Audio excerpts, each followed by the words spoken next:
Assalamualaikum warahmatullahi wabarakatuh. Alhamdulillah wa syukurillah wa ni'matillah la haula wa la quwata illa billah wassalatu wassalamu ala rasulillah amma ba'd. Jumpa kembali di channel Sunyi Sepi. Semoga kisah dan cerita dari channel ini bisa memberikan manfaat dan faedah, juga menghibur untuk kalian pecinta cerita misteri. Tapi sebelumnya kita saling mendoakan saja, semoga kita dan kalian masih dalam lindungan Allah Subhanahu wa taala, hingga kedepannya selalu diberikan nikmat sehat, dilancarkan rezekinya, dimudahkan dalam segala urusan. Amin amin ya rabbal alamin. Kali ini dari tim Sunyi Sepi mendapatkan satu kisah dari penjual warung di sekolahan. Tapi sebelum cerita ini saya angkat, ini pengalaman Mbak Atun sebelum dia itu menjual sesuatu atau menjual dagangannya ini di dekat sekolahan. Rumah itu belum dibangun, mohon maaf. Dia mendirikan warung di sekolahan itu sampai beberapa kali pindah satu tempat ke tempat yang lainnya. Nah, ini pengalaman horor yang diceritakan di channel Sunyi Sepi ini, cerita Mbak Atun tentang salah satu penghuni di tempat di situ atau penunggu yang sering mengganggu keluarganya Mbak Atun. Sering bolak-baliknya ke kamar 1, ke kamar 2, bahkan kadang di warungnya. Karena Mbak Atun ini seorang indigo, mohon maaf, dia seorang indigo yang bisa melihat hal-hal gaib. Nah, ini cerita dari Mbak Atun. Sosok penunggu yang di belakang sekolahan ini sering datang ke rumahnya. Rumah yang dibangun Mbak Atun itu belum berumur tua lah, baru beberapa tahun dia bangun rumah itu. Tapi sosok penunggu ini ternyata ikut hadir juga atau ikut menunggu di rumahnya Mbak Atun. Nah, Mbak Atun ini punya satu keluarga, dia dengan suaminya dan 2 orang anak yang perempuan. Nah, Mbak Atun, dia tinggal di satu rumah ini, dia tinggal di rumah ini dekat dengan sekolahan. Dia itu buka kantin.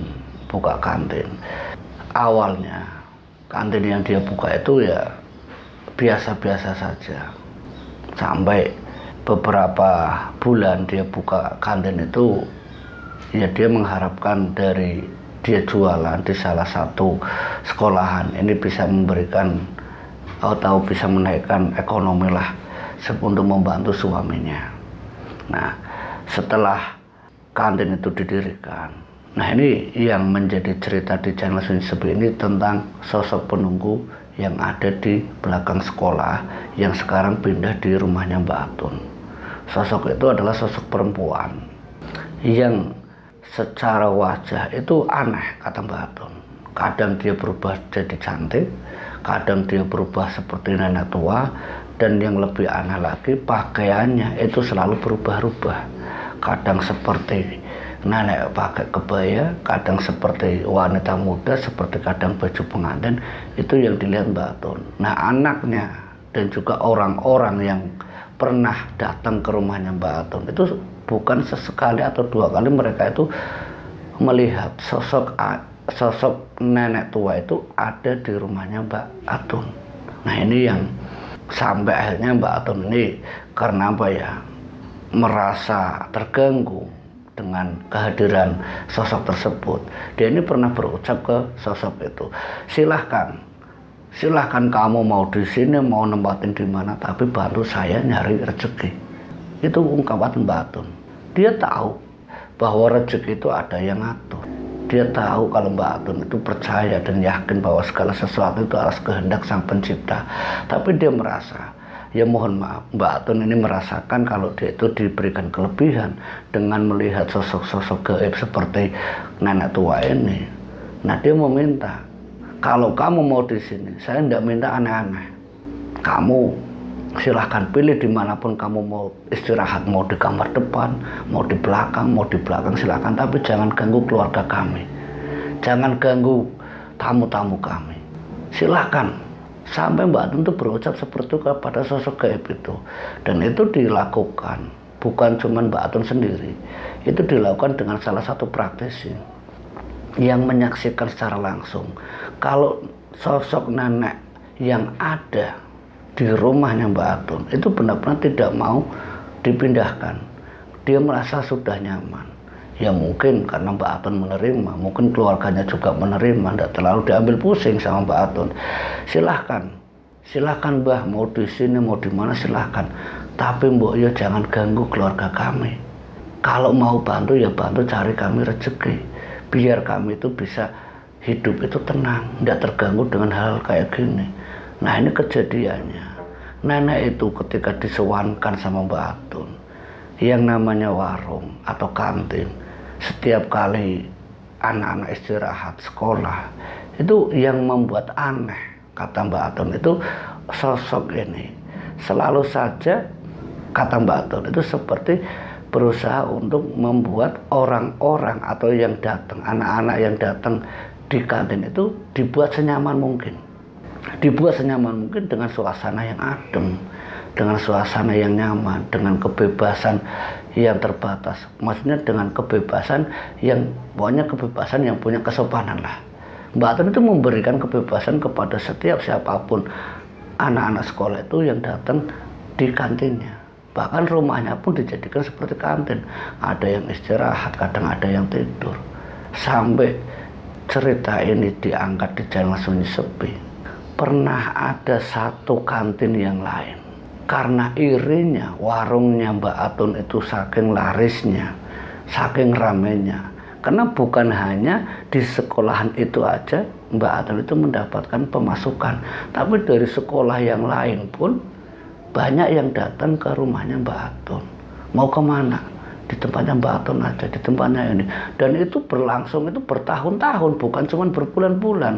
Nah ini ada satu kejadian tentang kantin yang lain, yang mohon maaf manusiawi, ketemu sifat iri. Ketemunya sifat iri, kantin yang lain itu berusaha untuk menghancurkan atau menutupi usaha yang dilakukan Mbak Atun sama keluarganya. Suaminya yang tadinya sebagai kulis rabutan yang bekerja di, ya pokoknya ikut dengan orang lain, itu hanya membantu istrinya yaitu Mbak Atun itu untuk apa, bekerja di kantin tersebut.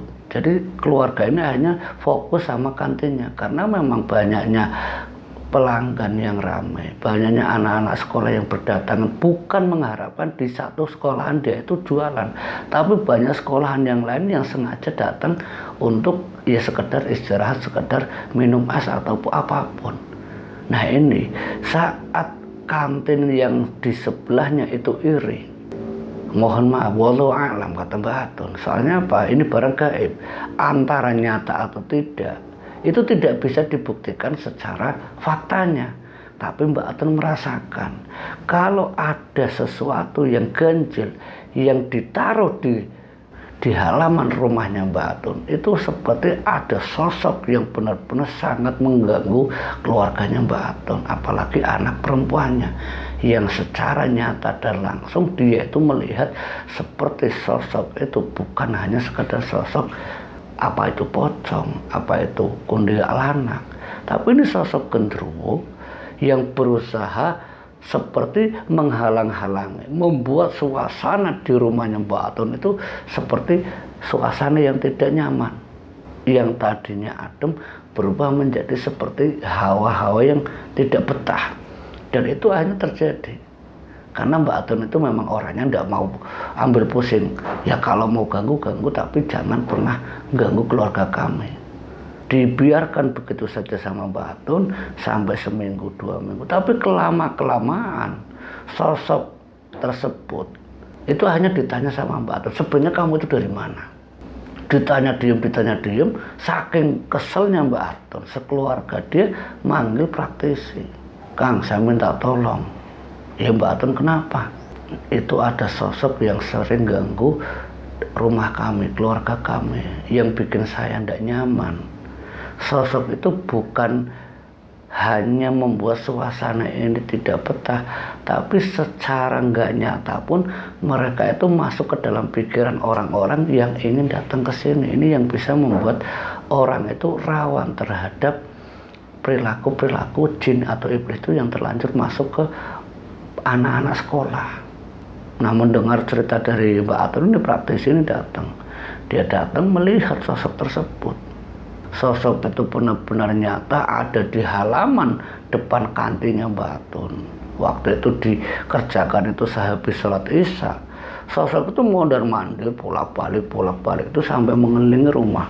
Pokoknya membuat suasana rumahnya Mbak Atun itu benar-benar seperti hawa panas. Padahal cuaca ya biasa-biasa saja. Dibuat sebagaimana mestinya rumah itu tidak untuk dihuni, seperti tidak kerasan.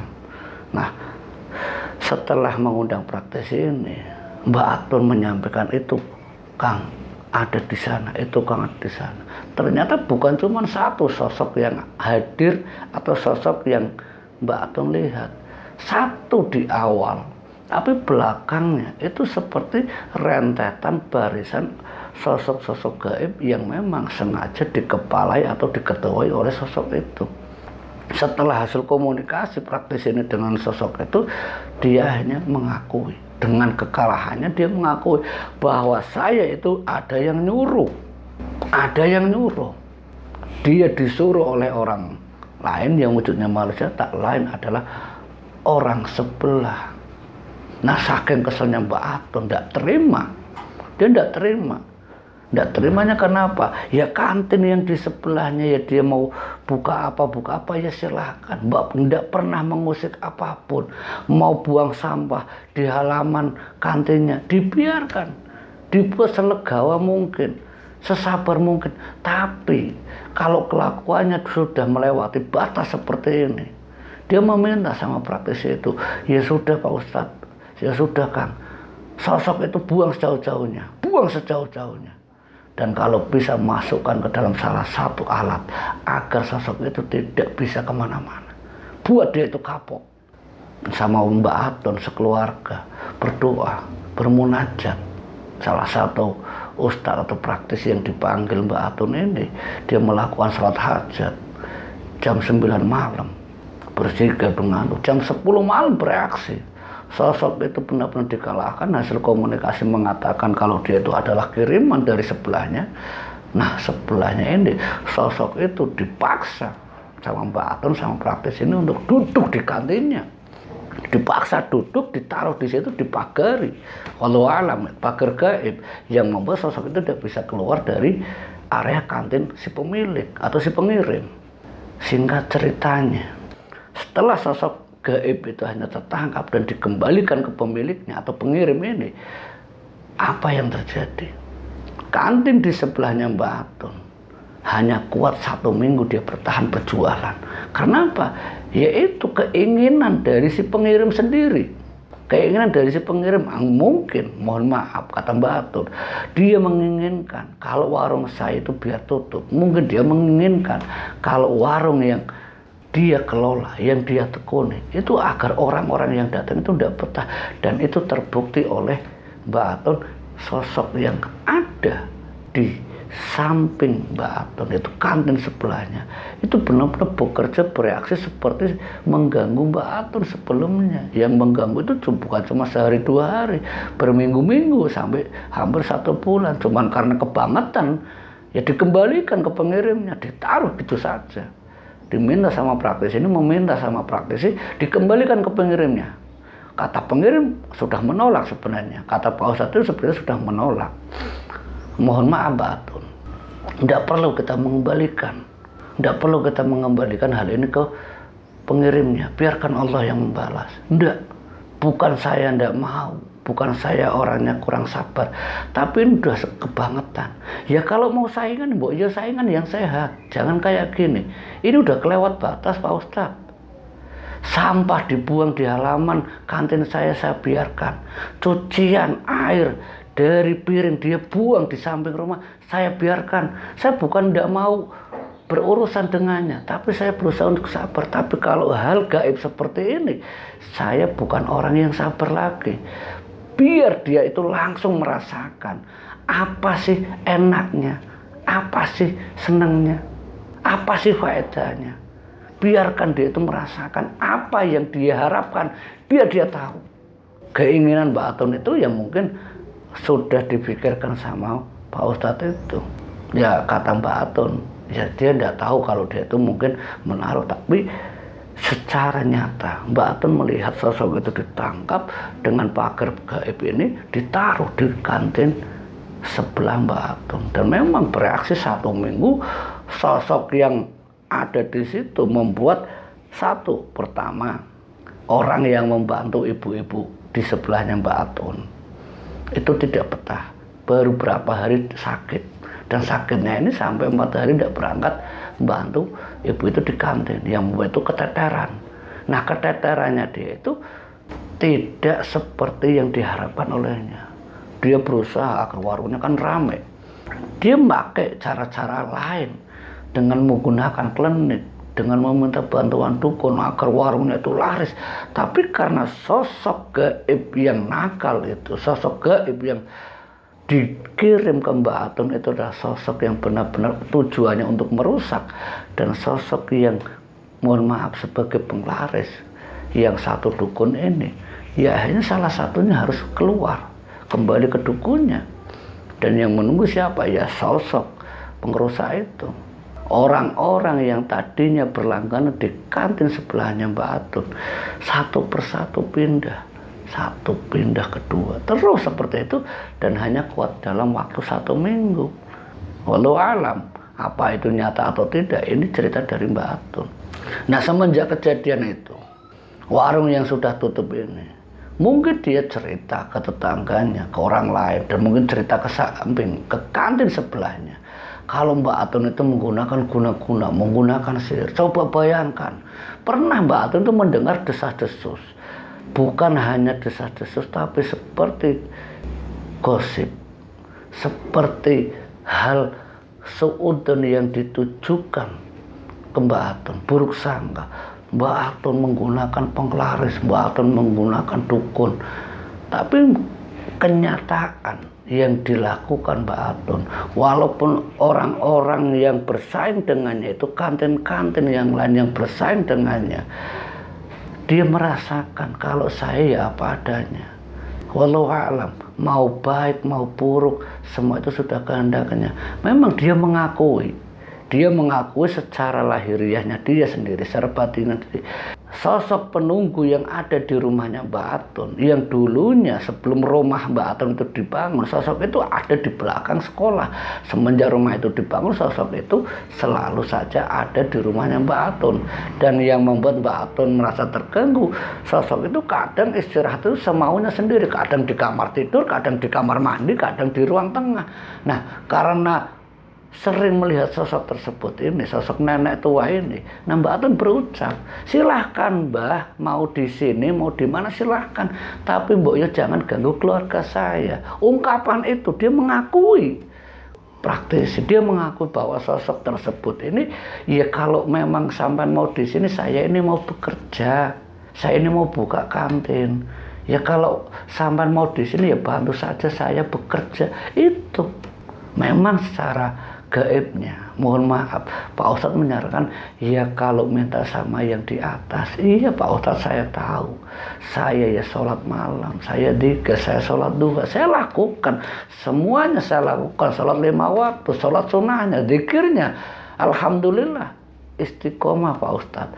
Tapi apa yang Allah berikan ke saya, ke keluarga saya, dengan kelebihan saya melihat makhluk astral, melihat makhluk gaib, apakah saya salah? Mbak Atun ini curhat sama praktisi. Apakah saya salah Pak Ustadz?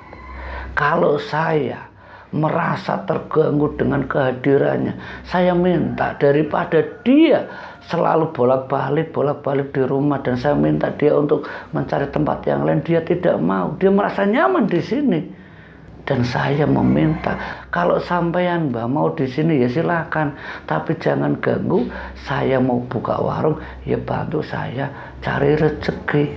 Itu ungkapan Mbak Atun ke sosok mbah-mbah yang menunggu di rumahnya Mbak Atun. Dan semenjak itu memang semuanya berubah. Usahanya Mbak Atun ya alhamdulillah lancar. Tapi Mbak Atun berkeyakinan bukan sosok itu yang memberikan dia rizki, bukan sosok itu yang memperlancar rizkinya, bukan Pak Ustadz. Sosok itu hanyalah media perantara dengan kelebihan Allah yang dititipkan ke dirinya untuk melihat sosok tersebut. Itu bukan karena sosok itu bisa bantu saya, bukan Pak Ustadz. Saya yakin Pak Ustadz, sosok itu adalah bukti nyata kuasa Allah yang lewat dia saya bisa melihat sosok astral, sosok gaib. Itu bukti kuasa Allah. Dunia ini bukan hanya manusia, tapi mereka pun hadir di antara kita. Itu yang saya pahami. Bukan sosok itu sebagai pelancar rezeki, bukan, sama sekali bukan. Semenjak saat itu dia cerita sama Pak Ustadz, ya sudah Mbak Atun, biarkan sosok itu ada di rumah kamu, biarkan Mbah itu ada di sini. Yang penting jangan sampai terhasut, jangan sampai karena sosok Mbah itu sampean, kata Ustadz itu nyampaikan ke Mbak Atun, jangan sampai sampean itu terjerumus ke lubang jalan yang sesat, menyekutukan Allah. Iya Pak Ustadz, terima kasih saran dan nasihatnya, terima kasih. Memang Mbak Atun bukan orang yang percaya dengan hal-hal gaib, bukan orang yang percaya dengan hal mistis, tapi dia yakin hal itu adalah bukti nyata, sosok gaib itu ada. Mbak Atun itu yakin, bukan sosok gaib-gaib itu ialah yang bisa membantu rezeki, melancarkan rezeki, menutup rezeki. Itu semua hanyalah perantara. Jika Allah sudah berkehendak, tidak ada yang tidak mungkin. Dan itu yang diambil hikmah dari Mbak Atun. Semua atas kehendak Sang Pencipta. Entah itu sosok itu ada atau tidak di rumahnya Mbak Atun, kalau memang sudah rezekinya, dengan jalan dia ikhtiar membuka warung kantin itu, dengan orang-orang yang ramai berdatangan, anak-anak sekolah berdatang ke kantinnya, itu semua karena kehendak, bukan karena adanya sosok tersebut, bukan. Kalaupun ada, ya wallahu a'lam, itu semua hanyalah media perantara. Dari kisah ini kita bisa ambil hikmah pelajarannya, bahwa dunia ini bukanlah hanya golongan manusia, golongan jin pun ada di sekeliling kita. Dan yang paling utama, jangan pernah kita terjerumus ke dalam lembah tipu daya iblis. Sekalipun dia bantu, sekalipun dia ini, tapi kita tetap yakin bahwa jin itu juga atas kehendak Sang Pencipta. Kalau Allah sudah meridhoi, tidak ada yang tidak mungkin, dan jika Allah tidak berkehendak juga tidak akan mungkin terjadi. Dari kisah Mbak Atun ini semoga memberikan wawasan untuk kita semua. Terima kasih yang sudah hadir di channel Sunyi Sepi. Semoga kita semua selalu dalam lindungan Allah Subhanahu wa taala. Akhir kata, wallahu muwaffiq ila aqwamit thoriq. Wassalamualaikum warahmatullahi wabarakatuh.